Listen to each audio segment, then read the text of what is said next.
So I noticed one thing last week that when I was listening, is that we sort of seem to jump in after a couple of seconds.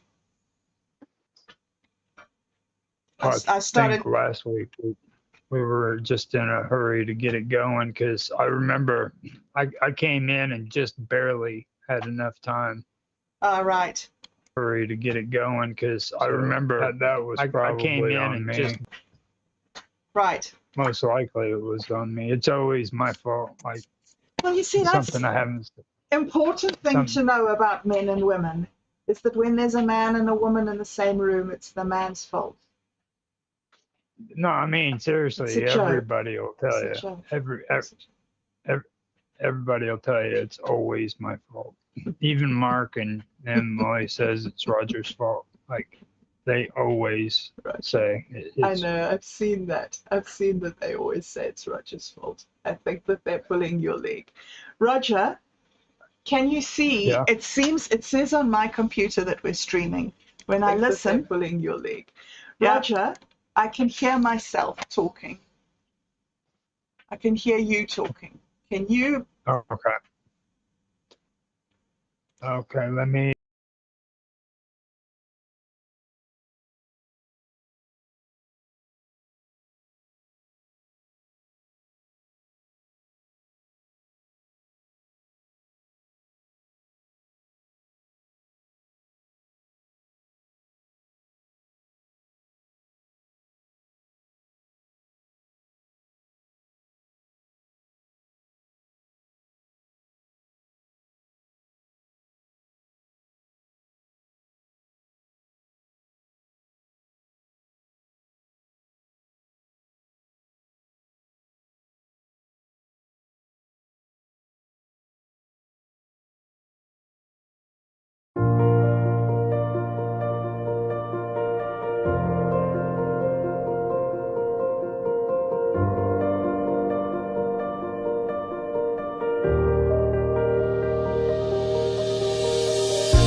everybody. Welcome back to episode 6 of Duality.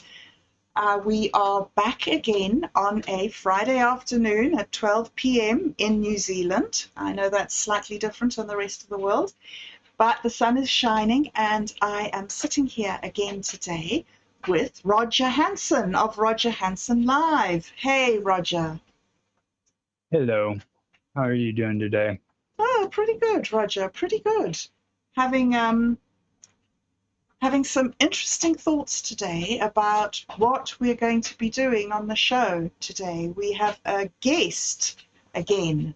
We spoke to Chris Dugood a couple of weeks back, and today we have been approached by Rushofwaves, and he will be hopefully joining us a little bit later. But I thought, Roger, before we get going, I thought that we had a really interesting talk last week where we were talking about truth and the Lord of Wisdom and how to love. And I was wondering, like, starting this show today, we've been looking a lot at spirituality, but today with Rushofwaves, we're hoping to get a little bit into electricity. And so I was wondering if you could, like, just give us a little bit of, like, your perception of where we've been and where we're going up till now. Well, for me, it's like I said in the conversation before, you know, I'm really, from where we're going, it's pretty strange, but like from where we've been, just from the experiences from it, you know, just discussing this topic has kind of woken me up to a lot of things that I wasn't aware of before, you know, because I didn't realize that there was so much frustration and stuff like that involved in this topic, because there's a lot of people who have a problem with hearing this stuff, and there's really nothing bad about it, you know what I mean? This is very it's very interesting, you know what I mean? If nothing else, it's something that would help you understand things a little bit more, in my opinion. But for me, that's what I got from it. I've gotten more of an eye-opener of just having this conversation and doing this stream with you, you know, how touchy this is for a lot of people. It really strikes a nerve on people because they get a misunderstanding of what we're talking about, you know. They really don't understand it. And where we're going with it, I believe, is we're going to the top, you know. We're figuring it out. And that's the best way of doing it. It's just like today when Rushofwaves left the message in chat about electricity, that just kind of like clicked in my head. I was like, oh man, that is the perfect example for duality. And not one time did I think of it. Yeah, it's fascinating. And I realized that last week when we were talking about how men have attacked you for talking about duality, and women have attacked me about talking about.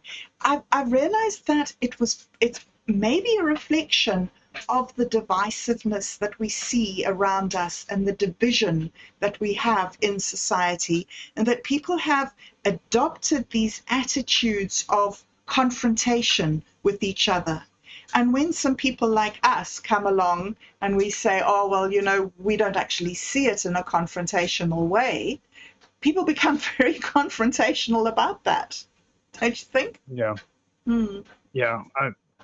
I also think that it's thousands of years of freaking brainwashing and being beaten over the head with believing in a certain way.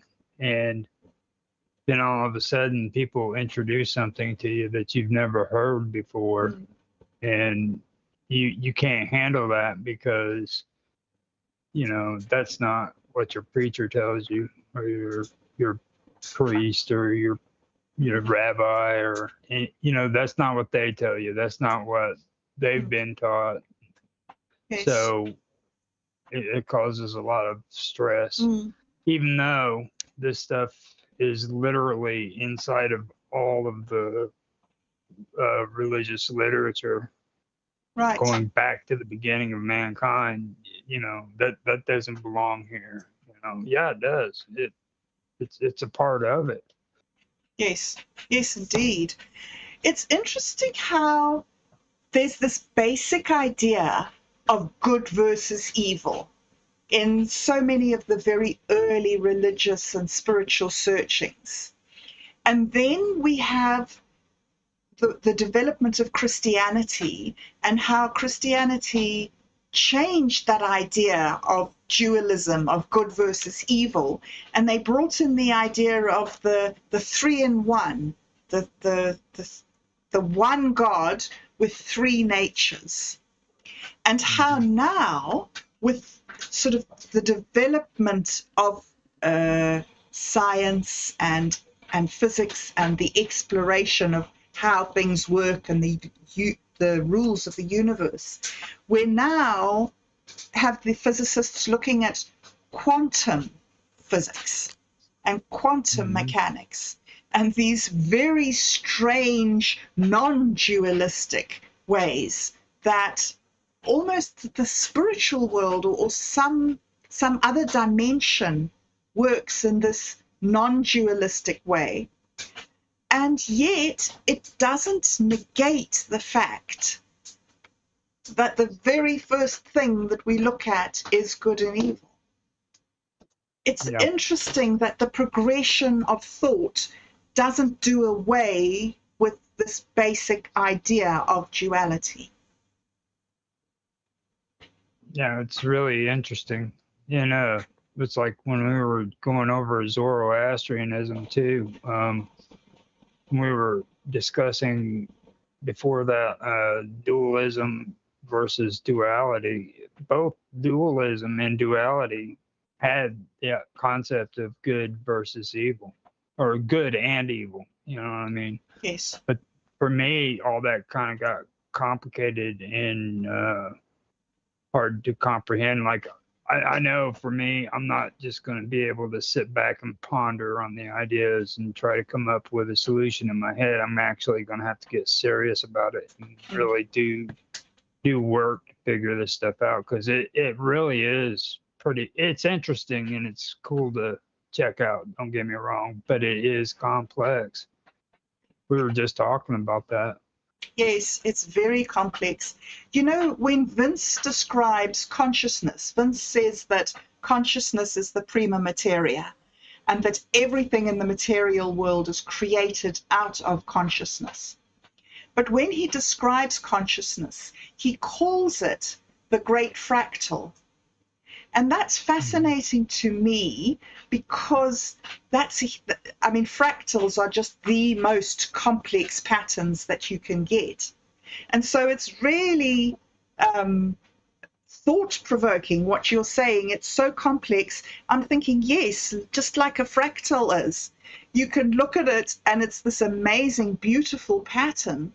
But to really understand it, you have to keep on going in and focusing in and in on smaller and smaller details to understand the whole. Well, see, you got to understand my part in this, okay? You got to understand my part in this, okay? Whenever I first was interested in doing this with you, okay, the reason why I got interested in it was because I was listening to you, Vince, and Julian, all right?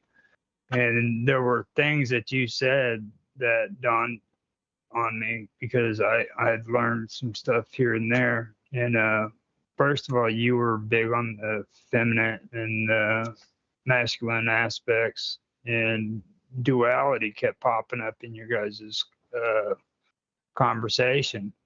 Right. And then all the time that you guys were talking, Zoroastrianism just kept popping out at me. And the reason why was because a lot of the things that you guys talk about has to do with Buddhism or Hinduism or Zoroastrianism, which is all a part of the same origin. They came from Indo-European cultures.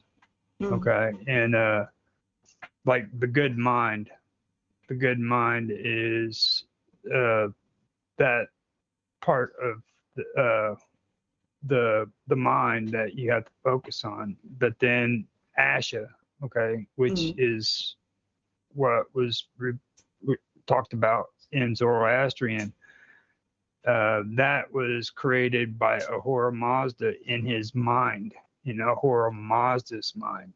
Okay. And that is what, not Julian, but Vince is talking about. Okay. The consciousness. Okay. It was created in Ahura Mazda's mind, and it wasn't released into the material world yet. You see, so that's the same concept as what he's talking about.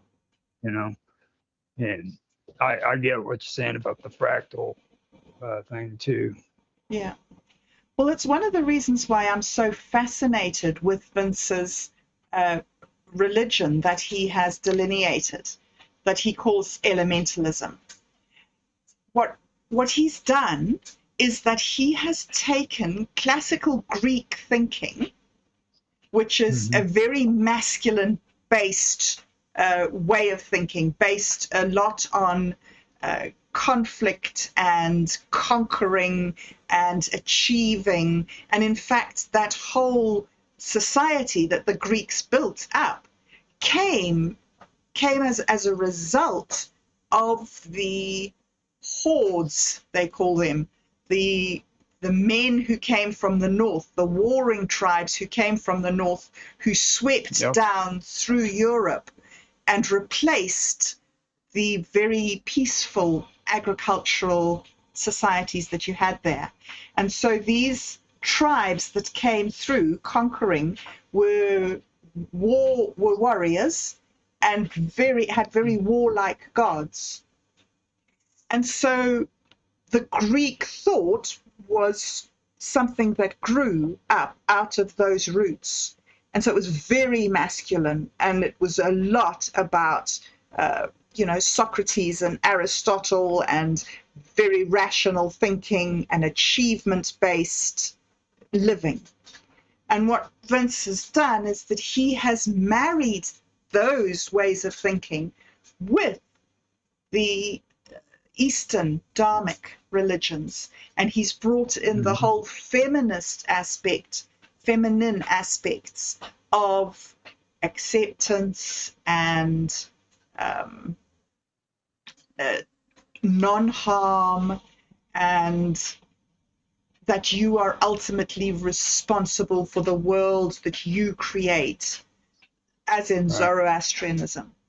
So I find his religious thought to be fascinating, or spiritual thought, shall I say, to be fascinating, because he's one of the few people who has joined these thinkings, these types of thinking together.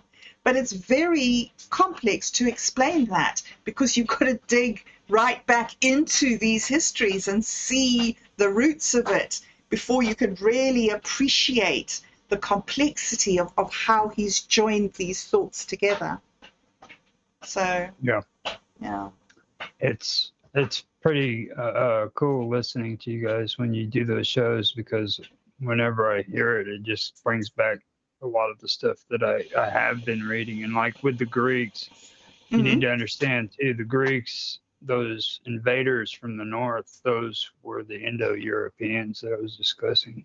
Right. So they weren't nice, and they weren't peaceful. Don't let me fool you on that. Okay. They were a lot more peaceful than what the Greeks were. So yeah. But I'll put it to you that way. Yeah. But they weren't nice guys, you know. As a matter of fact, a lot of the stuff that I learned about history was pretty brutal. And I've heard of one actually society that was peaceful, supposedly. And they were the ones that were, I forgot the name of them. They're the ones that were in, I think it was right next to India. They were a tribe of peaceful tribes that they didn't. They just vanished. I forgot the name of them. Wow. I'm sure I it'll come forgot. to you. I'll figure it out one of Yeah. these days. Yeah, it'll come to you. I told you, don't expect anything intelligent from me today because I didn't bring no notes with me. So. You know, you mentioned that the people who came down were very warlike tribes, and it is actually one of the fascinating things about the development of the Dharmic religions is that they are the religions of peace in today's world, and yet they came out of these incredibly fierce warriors. I mean, the Buddha himself was a soldier. He was, I think, a general or something in his father's army, and he left the life of being an incredibly fierce, disciplined soldier and living this aesthetic life. He left that life in order to find the nirvana, peace, perfection, you know. So it's a strange thing about the duality of human nature is that out of very violent people come very, very passive people. Oh, look, and here is Rush, right on cue to add to this. Good. All right. Now he gets to talk. I'll ask questions, but it's his time to talk. Welcome, Rush. How are you? Hello. I was just trying to wait out a plane that's flying by. It sounds like a old twin-engine Cessna out there. All right. Checking up on you, seeing if anything's going wrong there in the woods. Nice. Yeah, everything is. Yeah, that's good. I got patrol. You know. So, Rush, let me introduce you to Roger Hanson. Roger, this is Rushofwaves. Nice to meet you, Rushofwaves. Yeah. Hello, Roger. What I know about Rush, we are doing this as a podcast without visuals. So it all has to be done through the word. So what I know about Rush, Roger, is that he lives in the forest with his dogs. And the reason that he chose to move away from corporate life and the cities is that he suffered a severe spinal injury in his youth. And so he lives constantly with pain, and his life is about rising above sort of the negatives of life. And so he has amazing insights that he can offer. Awesome. So, yeah.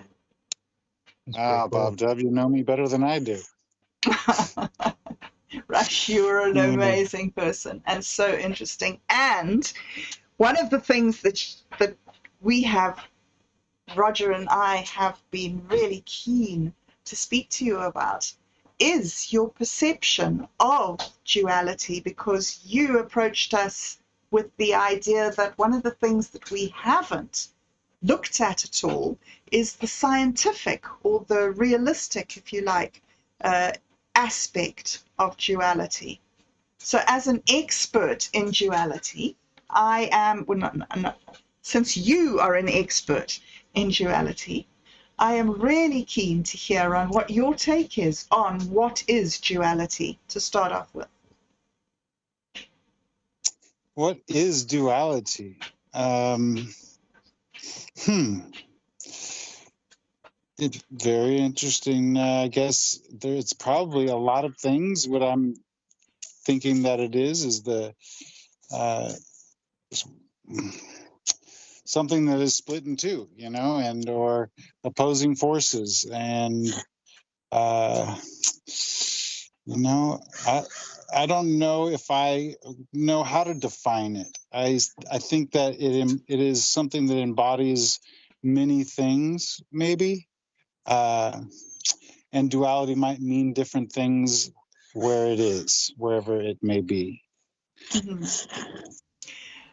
Absolutely. And one of the things that Roger and I have been discovering as we've been talking through this subject is that even though the forces, these two opposing forces that we can identify, even though they appear to be in opposition, they seem to work together to produce unity. Yes. Yes. Yeah, interesting. I don't know. It almost is like you could find duality in anything. I was recently thinking about just intelligence in general, and when I look at the elements themselves, they exhibit intelligence. But is that intelligence, or is that effect? And somehow some subsequent chain reaction that is enabled. So is or is the whole the whole space that we inhabit, is it just impervious, or is it filled omnious of intelligence? Is everything made of intelligence? I don't know, because when I look at fire, it sure seems smart, and but then and electricity, which is something that I guess popped into my mind when you asked me about duality, is electricity, and when it actually it produces something, it's duality. Yeah, it's fascinating. Now that's what caught my attention. Like on your take of electricity and duality, could you kind of like give us a lecture on that? Like talk for hours about it if you can, because that really caught my attention. I mean, because that's a perfect example in my mind. I could be wrong, but I'm pretty sure I'm not. You hit that one right on the nose. Well, it's close relative magnetism, and I've seen a lot of depictions of the male masculine energy being electricity, or the harnessing of, and the feminine being magnetism, or it's just the harnessing of magnetism, and then both of those elements themselves have duality. So there's this maybe Mandelbrot effect of duality that we might explore in that. Electricity is so fascinating. It really is, and I think that we have access to very little understanding of it. Maybe on paper, I don't know. Maybe through our spiritual body, or our material bodies, we may have intelligence. If we looked long enough, we might be able to figure it out. It might be something innate in existence, this intelligence that drives us to find these dualities and to make sense of them, and thus have an effect. There's this, like bobdub said, there's something that's created out of that duality.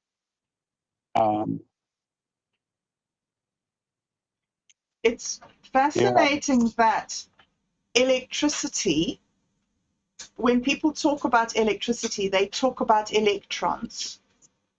But the electrons don't move until people make them move. And then they only move because we make them move towards the positrons. Well, I mean, there's electricity in nature, is there not? Yeah. See, and that's what caught my attention there, is because, okay, you take a look at lightning. Okay. Yes. Lightning, what I thought of when I thought of the feminine aspect was you look at lightning, and lightning is scary. Don't get me wrong, but it's also beautiful. And you're looking at the aesthetics of it. You're looking at the beauty of nature right there. Mm-hmm. But when you take a look at what's underlying the lightning, you'll see what makes it work, and that is the masculine aspects of it. So you have what you see that's beautiful, which is the feminine, and then you have what lies underneath. Mm-hmm. And that stuck out to me. And then like things fascinate me about electricity too. Like lightning will try. Its sole purpose is to make it to the earth. Period. Yes. Yeah. You know. Yes. It doesn't care about anything else. It wants to make it to the earth only so that it can ground out. Well, it's because the water vapor in the cloud is ionized, so it's negatively charged. So by comparison, the surface of the earth is positively charged. And so nature doesn't like these differences. Nature works to unity. And so the negative charge travels out of the cloud to the surface of the earth in order to negate itself. Mm-hmm. That's pretty good.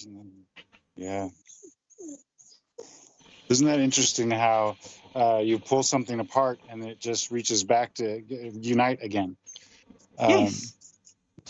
And I like, that how you're making a distinction, or you started to, about how we make electricity move, because electricity moves in this. It does the same thing in nature when it just happens, and then we sort of build things to simulate the perfect environment for it to exist, and we try and build it with the most efficiency so we don't lose power. But nature is so abundant with electricity, it just can rain from the sky and try 1,000 times until it connects, and it surely will. Yeah, it's the most fascinating thing and scary. Like Willie said, your hair will stand up on end, and you feel like you're this cat that got snuck up from behind. Yeah. Yeah.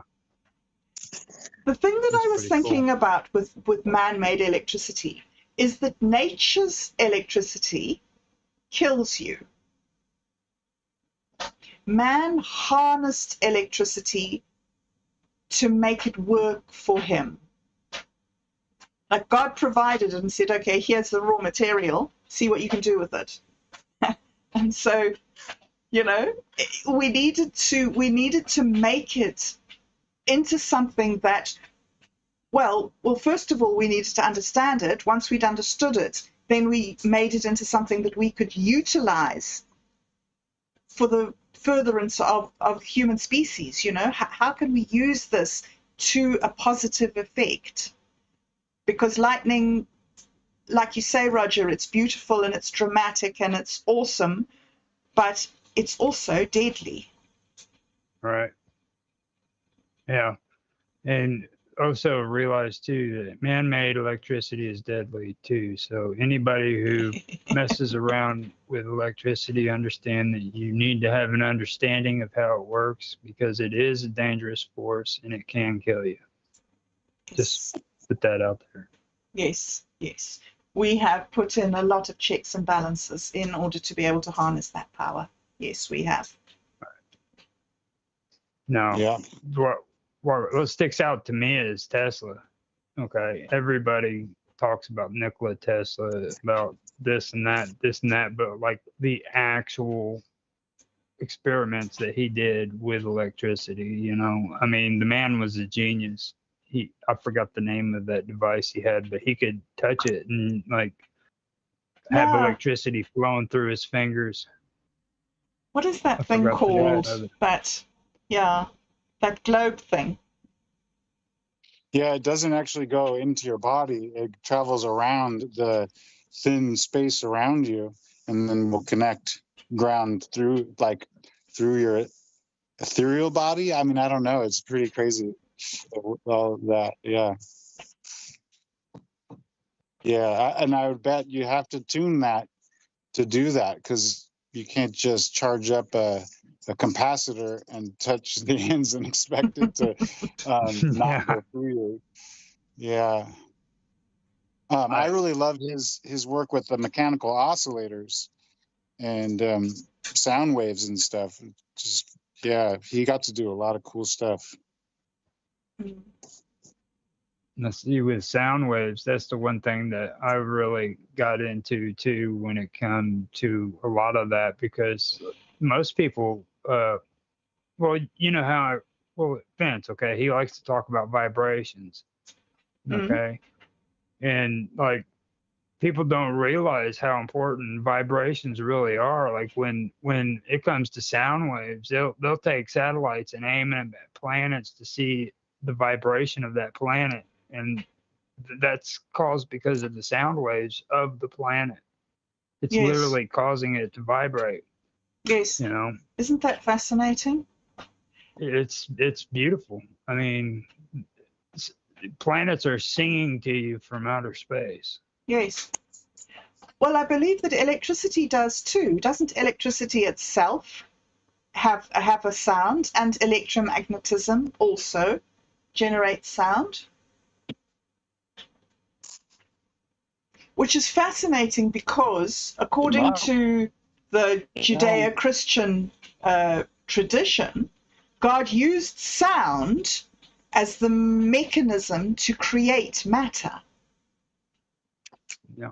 So, First whatever. was the word. Yeah, yeah. Mm-hmm. So, some people say that there's no such thing as gravity. That in fact, what keeps the Earth and the planets all in tune with each other is not gravity, but electromagnetism. Have you heard that, Roger? What is it? The electric. It's something universe, electrostatic universe, or something like that. They believe, or the electroplasmic. It's a name like that. It's been a while since I checked it out, but it's actually pretty fascinating with some of these guys' research on it and everything.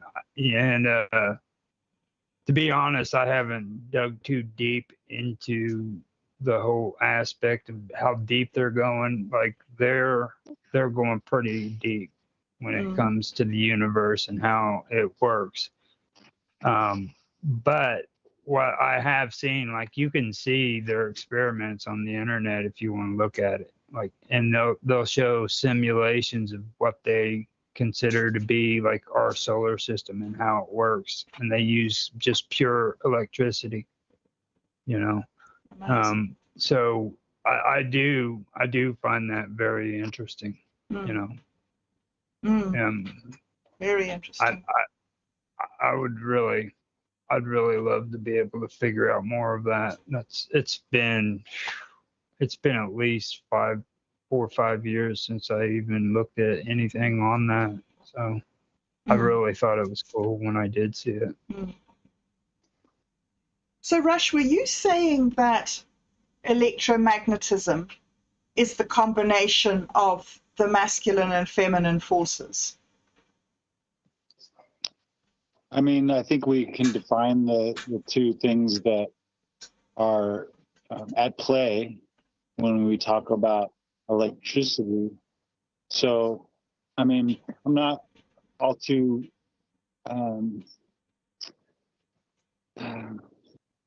I think we use, so the words we choose are what we choose to, so we can see this duality, and so, you know, masculine and feminine, the two parts of electricity, and then, you know, the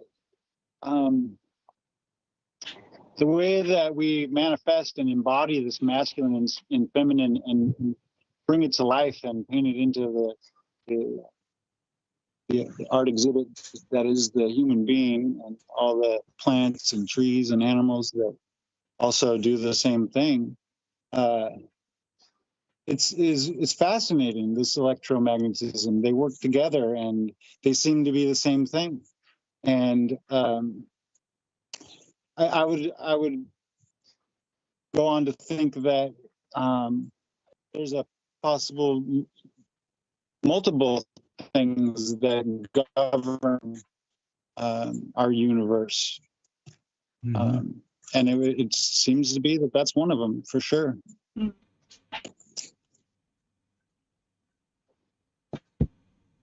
There are multiple things. I think that it's interesting also that there's this aspect of cooperation that you see in magnetism, and there's this aspect of competition that you see in electricity. I mean, electricity flows from one force to one terminal to the next terminal. But magnetism is more of a static thing. We can't get magnetism to flow. We can get electricity to flow. Well, interesting. Have you ever heard of paleoelectricity? No, what's that? It's the tiny bits of electricity that are created in your body, and especially your bones, from heat and pressure. So like electricity is created when you put heat and pressure, and like when wind blows, it's bumping into itself and rubbing across things, and it's creating pressure and then heat.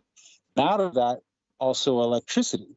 So it's just tiny, but over huge spaces and surfaces, a ton of, like, a blanket, you can start getting sparks. Carpet can build up enough to take a look at and get surprised by. But it's almost permeating everything in existence, this electricity, whether you see it or not. Kind of like fire is but heat on a journey of this thing that we're bumping into each other, creating friction. And fire becomes, when you cross the threshold of that material's capability of holding heat, when it goes above its threshold, you have ignition, and that ignition pulls in oxygen because it burns off a piece of oxygen, and that starts to create more wind. And now you've got this self-sustained thing going on that is going to possibly grow bigger if it has fuel. So, and out of that, I've had a lot of fires, and it seems to have an electrical nature itself.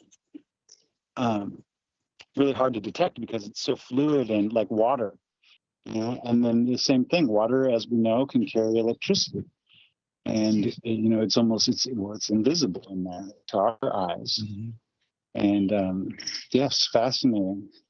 It flows through things. That's one of the things you said earlier, is that how it flows through things. It doesn't necessarily move, it travels like a wave. And it's incredible. It's like when you were mentioning it being invisible as well, I find that part the fascinating thing about it too. Like, this is an invisible force which works behind the scenes, So, I mean, when it comes to electricity, that is probably what really stuck out to me. It's probably the best example for something that has a real strong masculine aspect, you know what I mean, for nature, because you don't see electricity unless it's made visible, you know what I mean? Like, even nature creates the visibility. Like, there's still electricity flowing around you that's completely invisible in the air all around us right now as we speak. I mean, that's an amazing concept. If you had heat vision, I think it might come up on that type of lens, because you would see the heat being created by higher amounts of voltage running through things. So you'd be able to pick up a wire, or you would just see a glow of a tree, and its energy, or a person. It must be part of the auric field, is that small amount of energy and electricity that's there surrounding you. And some people can have ability, they say, to see those things. I don't know if I do. I have to actually see a spark, and then I know it's there. Yeah. But it's fascinating. It is, because you don't necessarily see the electricity; you see the heat that it's producing. So I don't know. The energy. Well, I'm thinking about what you're saying about fire and combustion, and I'm pretty sure that it is a sort of electricity. It's definitely a transfer of ions. I mean, with burning, the product of burning is carbon dioxide. So the negative ion from the oxygen has joined with the positive ion of the carbon to produce carbon dioxide. So you have had a flow of negative to positive ions within that combustion process. I had never thought of that before, but that's not actually classic electricity, but it's the flow of negative and positive forces. Right. It's the presence of. So paleo electricity doesn't necessarily have to move. It builds up until it can reach and ground out with something, but it sits and builds until it has that electromagnetism effect to feel something that it can ground out to, and it starts to get pulled towards it. I had the most beautiful thing that happened to me. I used to be a camp host. I'd have fires every night in my fire pit. And one night I was out of wood, so I just used bark all night long. And I filled that, I mean, I put a few inches of ash from just the bark, and we had a real nice fire, got nice and hot and even. And I at the end of the night, I took a rake and I smoothed it all out just to let it burn itself out. And we were still all standing around there talking, and as we watched this dust, and so the dust from the bark is super fine. It's finer than the dust from wood when it burns. So we're sitting there and we're watching this grid form on the top of the dust inside the fire ring that perfectly fit inside the ring in almost like a star-like pattern. And in each node where the lines started coming together, there would be a little flame that would light up, and that flame fed a little current of air to each fire, to each flame was pulling the air, and it started cutting this grid to the dust of Uh-oh, your volume's gone, Rush. the... Whoops. Okay, sounds like you're back. Where'd you lose me? Up to the flames. All the nodes coming together and a little flame. Right, the little flames were causing a current of air, and the air was carving out this connection between each node, which is drawing this like almost somatic looking shape that was a star. And we all watched this happen. It was so beautiful, and it like evolved, and each little node got stronger, and another node would form, and this space just started filling in geometrically. And it was so. That must have been an amazing thing to experience. I'm sort of trying to imagine it. I've sort of seen fires do that, sort of sparkling, as if the energy moves throughout the wood in different ways. When it comes to Whoops. See there. Go ahead. Oh, when it comes to fires like that, what I noticed too is like if you do a fire that reacts that way and you do it right during the time when you have like a small sprinkle in a big fire, you take and you can see it do that, not like a downpour or anything, just like when it's sprinkling outside, have a big fire set up, and you can actually see the wood react like that, like he's describing. It's pretty cool. I grew up with a lot of people who are country folks, so we like to go out and cause trouble on the weekends. But yeah. Well, that's how you find it. Mess around and find out, right? The process there. Yes, those are the rules of living in the country. There's definitely other rules. It's fascinating how you're talking about we're talking about duality, and yet so many of these patterns that we've referenced, and like those patterns that you've just been describing, Rush, they're not linear patterns when we look at them. Like, for instance, lightning, okay, it comes from the sky and to the earth, but with lots of different branches. And the same way that you're talking about the fire being in lots of different nodes. I think that's another thing to remember, is that even though in our minds we can separate these ideas out into two opposites, in actual, the way that it works in the world, it's not really separate, is it?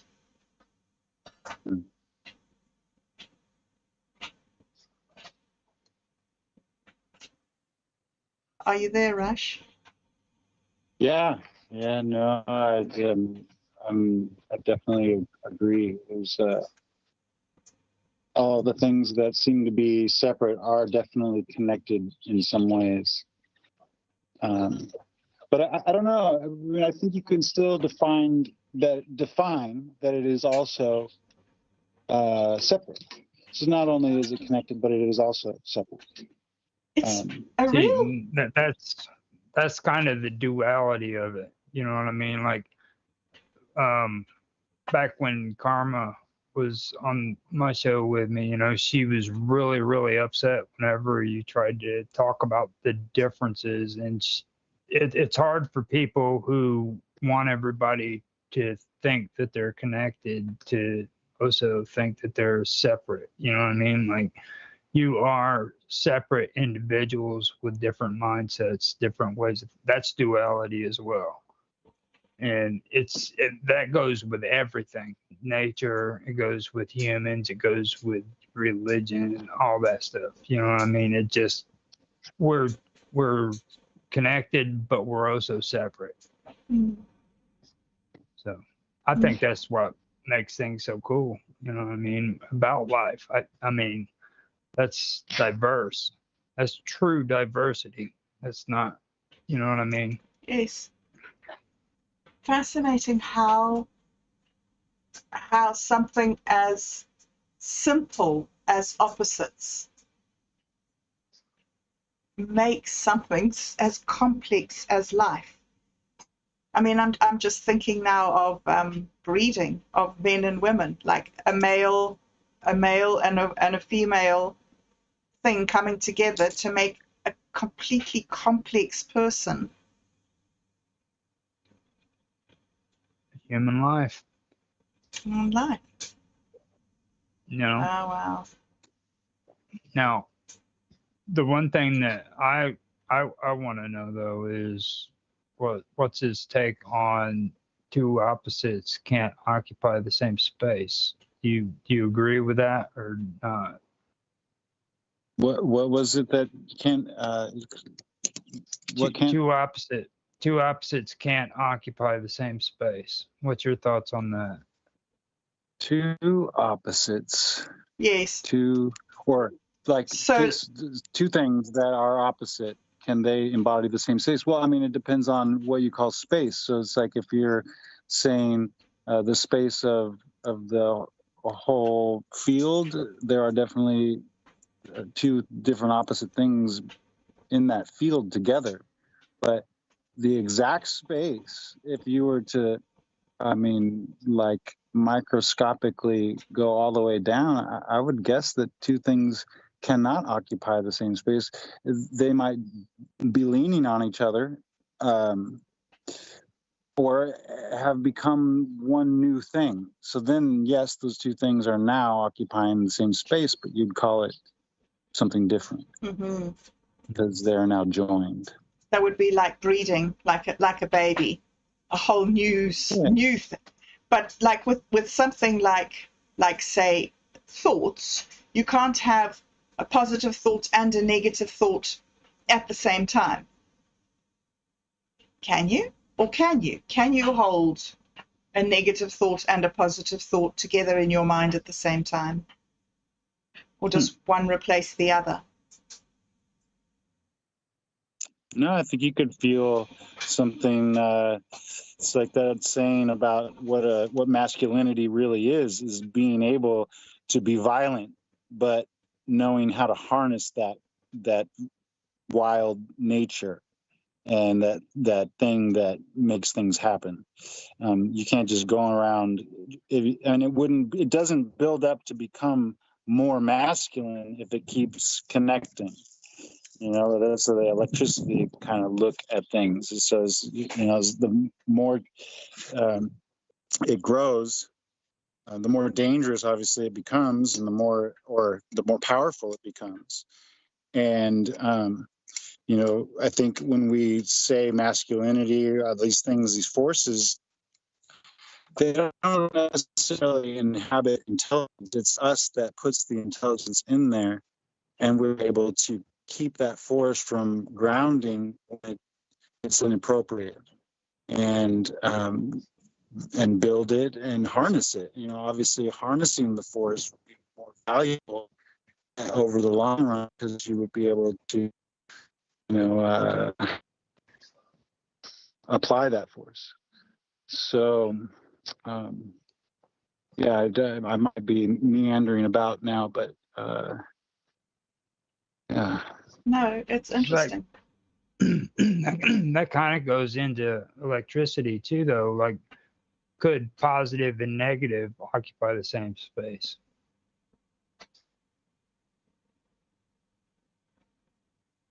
Yeah. Well, I mean, in a battery, if you have a battery and you're calling that battery a space, then that battery occupies both the negative and the positive.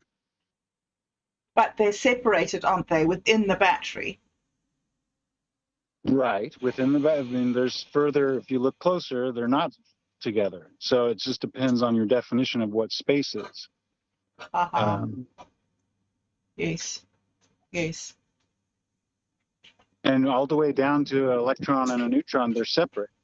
But because they're spinning so fast, and we look at billions and trillions of them at a time, they all look unified. So unification and separate may be this thing that is in the same space together all at once. When you pull back and you look at something. It's kind of like with the thoughts, like in the mind, you could have a bad thought in your head with a good thought, but it all depends on how deep you want to get into that. Are you talking about the thought that's currently on your mind, or are you talking about the thought that's in the back of your head that you're not thinking about at the moment, that's eating away at you, and it's weird too, because I've actually had conversations with people who don't believe the subconscious exists, and I'm like, seriously, you don't think that a subconscious mind exists? I'm like, it seems odd to me how many people really don't believe that it exists. I had not thought of that. I like to think, instead of there being a subconscious, I like there to think of there, like Vince's idea is that we don't make consciousness. Consciousness exists outside of us, and our mind is like a radio receptor that receives conscious thoughts. Like you'll say, oh, that thought just popped into my head, as if consciousness comes to you from the outside. And so I like to think of our subconscious as being part of this external consciousness that we are not accessing just at that moment. And you sort of have to change the direction of your thoughts and tune into another type of consciousness or another area of consciousness. So it's not as if it's like under our thinking, but it's above our thinking. It's something we have to reach out to. So now, don't you think like there's a part in your head that's like storing information, memories? You know what I mean? That's back there. Oh, go ahead. Sorry. Oh, well, I was kind of thinking, I mean, you're partially right.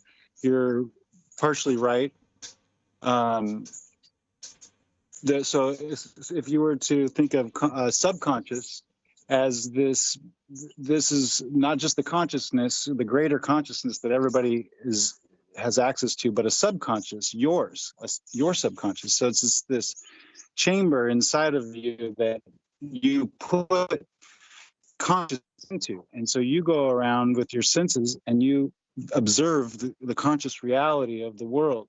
Everything is conscious, and you start putting little bits of that consciousness into that chamber of subconscious, and over time you build up a subconscious of the conscious thoughts that you put in that chamber, and you become the subconscious. And you're not aware of it happening because you live more in the conscious world, observing things and grabbing things you like and putting it into that place, the subconscious.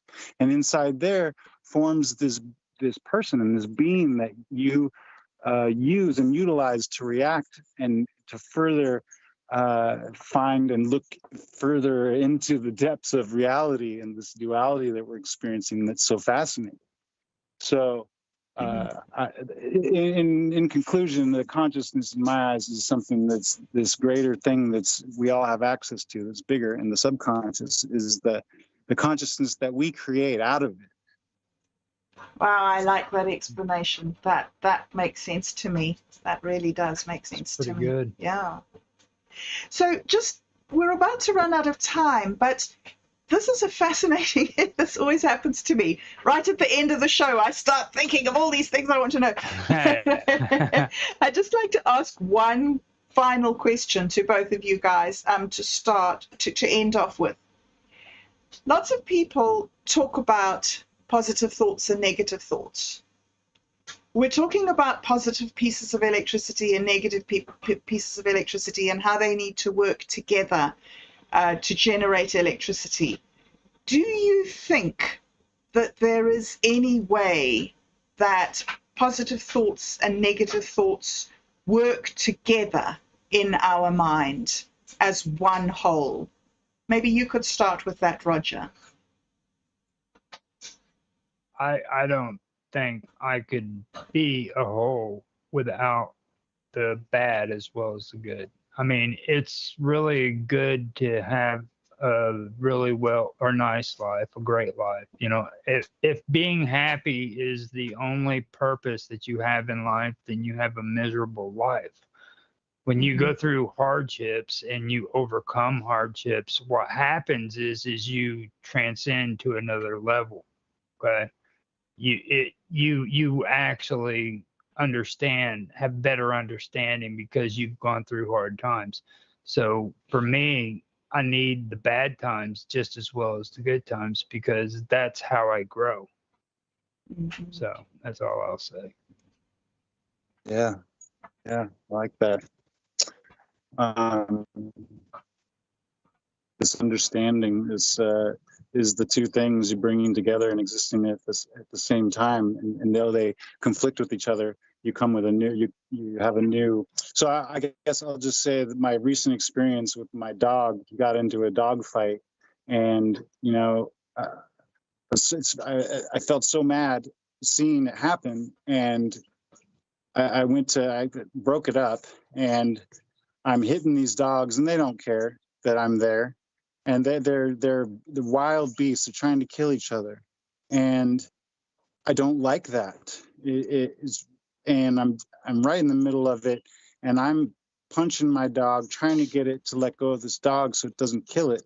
And this other dog, the same thing. He's going to turn around and try and kill my dog. So I'm in the middle, and each time that I threw my fist and hit my dog, there was a part of me that loves him so much.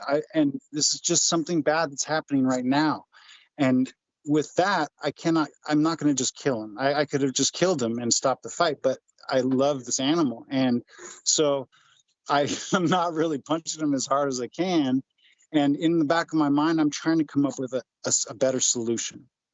And I think that having those two thoughts present in me at that moment allowed me to break the fight up without hurting them. And I know they still hurt each other, but I stopped it, and things, were done.